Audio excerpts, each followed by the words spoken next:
नमस्कार मित्रांनो, स्वागत आहे तुमचे एका नवीन व्हिडिओमध्ये। मित्रांनो, गॅजेट पत्र म्हणजेच राजपत्र आपण ऑनलाईन कसं काढायचं याची आपण आजच्या व्हिडिओमध्ये माहिती घेणार आहोत। मित्रांनो, आपल्या नावात बदल करायचा असेल, आपल्या धर्मात बदल करायचा असेल किंवा आपल्या जन्मतारखेत जर बदल करायचा असेल तर आपल्याला गॅजेट किंवा राजपत्र करणे आवश्यक असते। याची संपूर्ण ऑनलाईन प्रोसेस आपण आजच्या व्हिडिओमध्ये पाहणार आहोत। त्या अगोदर आपण चॅनलवरती नवीन असाल तर आपल्या चॅनलला सबस्क्राइब करायला विसरू नका। असेच नवीन अपडेट्स आम्ही तुमच्यासाठी घेऊन येत असतो। चला तर मग वेळ न घालवता सुरू करूया आजचा व्हिडिओ।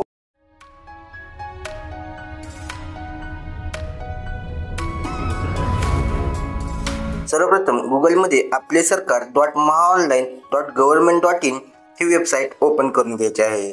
मित्रांनो, आता इथे आपल्याला न्यू यूजर रजिस्टर हिअर या बटनावरती क्लिक करायचं आहे। मित्रांनो, मी अगोदरच रजिस्ट्रेशन केलं असल्यामुळे मी डायरेक्ट लॉग इन हिअर या बटनावरती क्लिक करून लॉग इन करत आहे। मित्रांनो, नवीन रजिस्ट्रेशन कसं करायचं याची लिंक मी तुम्हाला डिस्क्रिप्शन मध्ये दिलेली आहे। त्या लिंक नुसार तुम्ही ती लिंक पाहून तुम्ही नवीन रजिस्ट्रेशन करू शकता।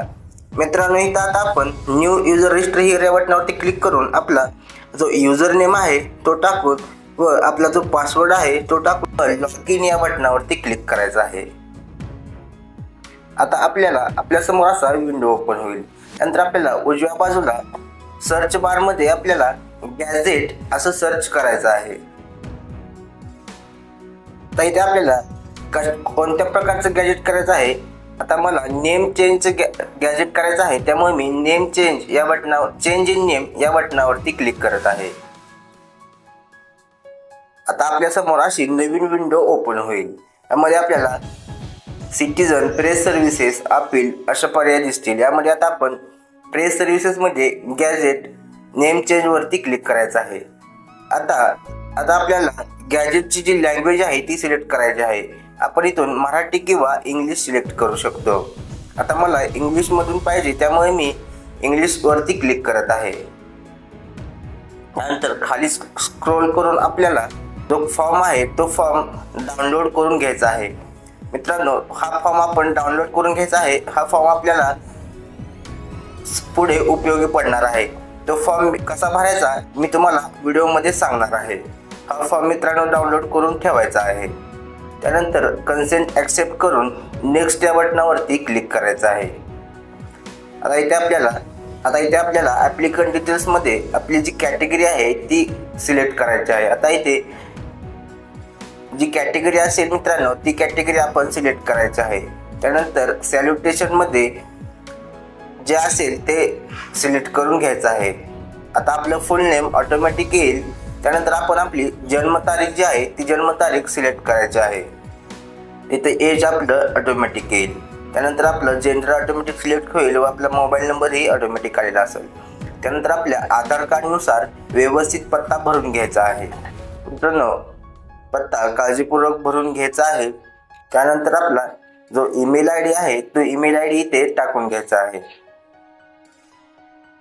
त्यानंतर खाली आपला जो जिल्हा आहे तो जिल्हा सिलेक्ट करायचा आहे। त्यानंतर आपला तालुका सिलेक्ट करायचा आहे व आपलं जे गाव असेल ते गाव सिलेक्ट करून पिन कोड इथे टाकून घ्यायचा आहे। आता इथे आपली कास्ट जी आहे ती कास्ट सिलेक्ट करायची आहे। त्यानंतर इथे आपले जुने नाव जे आहे मित्रांनो आपले जुने नाव जे आहे ते नाव आपण इथे टाकायचं आहे। मित्रांनो, इथे लक्षात घेण्यासारखं पार्ट म्हणजे आपल्याकडे जुन्या नावाचाही आपल्याकडे पुरावा असायला हवा आणि आपण नाव चेंज केल्यानंतर आपल्याकडे नवीन नावाचाही पुरावा असायला हवा, तरच मित्रांनो आपलं गॅजेट ॲक्सेप्ट होणार आहे। आता इथे आपले जे नवीन नाव आहे ते नवीन नाव इथे आपण टाकून घ्यायचं आहे। First name, middle name, last name जे असेल ते आपण इथे टाकून घ्यायचं आहे। मित्रांनो, आता इथे आपल्याला नावात बदल करण्याचं जे कारण आहे ते कारण विचारलेले आहे। आता आपण कोणत्या कारणासाठी नावात बदल करत असाल ते कारण इथे मेन्शन करायचं आहे। आता इथे मी एज्युकेशनल डॉक्युमेंट डिफरन्स हे कारण देत आहे। माझ्या एज्युकेशनल डॉक्युमेंटमध्ये डिफरन्स असल्यामुळे मी गॅजेट पत्र करत आहे असं कारण मी दिलेलं आहे। त्यानंतर खाली जे ॲग्रीमेंट आहे ते ॲक्सेप्ट करायचं आहे व प्रोसीड या बटनावरती क्लिक करायचं आहे। आता इथं आपल्याला गॅजेट डिटेल्स ज्या दिसतील त्या व्यवस्थित पाहायच्या आहेत. इथं आपलं ओल्ड नेम, न्यू नेम आणि ॲड्रेस दिसेल. त्यानंतर आपण ओके वरती क्लिक करायचं आहे आणि प्रोसीड वरती एकदा क्लिक करायचं आहे. आता इथे आपल्याला आपला जो फोटो आहे तो फोटो इथे अपलोड करून घ्यायचा आहे. मित्रांनो, फोटोची साईज ही 160 रुंदी 160 पिक्सल आणि उंची 200 ते 212 पिक्सल असायला हवी आणि फोटोची साईज 5 KB ते 20 KB पर्यंत असायला हवी. फोटो अपलोड करून झाल्यानंतर इथे आपल्याला फोटो प्रूफमध्ये आपण आपलं जे आधार कार्ड आहे ते आधार कार्ड इथे अपलोड करून घ्यायचं आहे. मित्रांनो, डॉक्युमेंट JPG मध्ये असेल तर उत्तमच आहे. JPG मध्ये डॉक्युमेंट अपलोड करून घ्यायचे आहेत.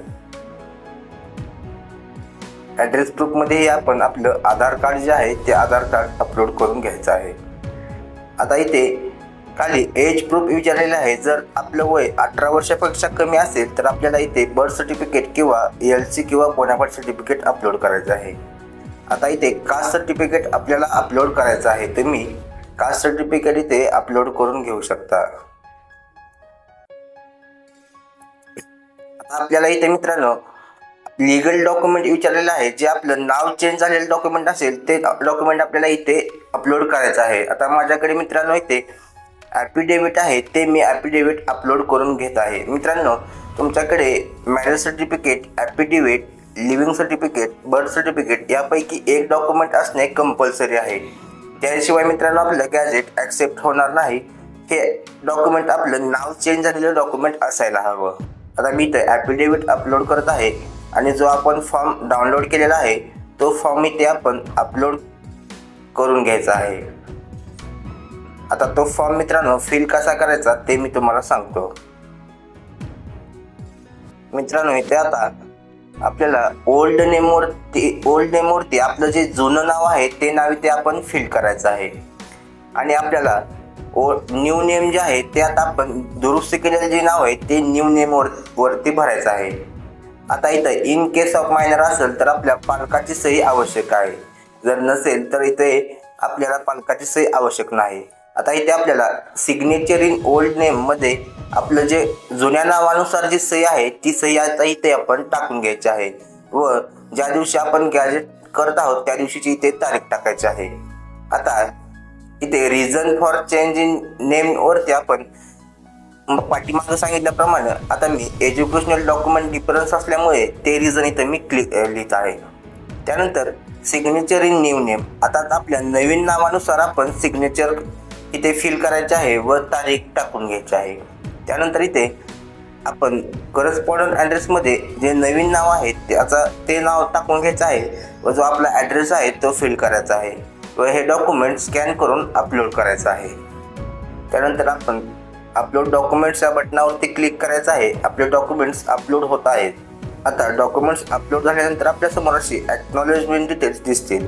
आता इथे आपल्याला पेमेंट करायचं आहे जे की 273.60 रुपये आहे. त्यानंतर प्रोसीड टू पेमेंट या बटनावरती क्लिक करायचं आहे आणि आपण UPI द्वारे पेमेंट करणार असेल तर क्रेडिट डेबिट कार्ड या बटनावरती क्लिक करून प्रोसीड फॉर पेमेंट वरती क्लिक करायचं आहे व QR कोड स्कॅन करून आपण 273.60 पैशाचं पेमेंट करून घ्यायचं आहे. आता आपलं पेमेंट सक्सेसफुल झालेलं आहे. इथून आता आपल्या ॲप्लिकेशनची आपण प्रिंट काढून घेऊ शकतो. अशा प्रकारे मित्रांनो आपलं गॅजेट 7 दिवसाच्या आत अप्रूव्ड होईल व तिथून तुम्ही आपल्या सरकारवरती लॉग इन करून आपलं गॅजेट तिथून डाउनलोड करून घेऊ शकता.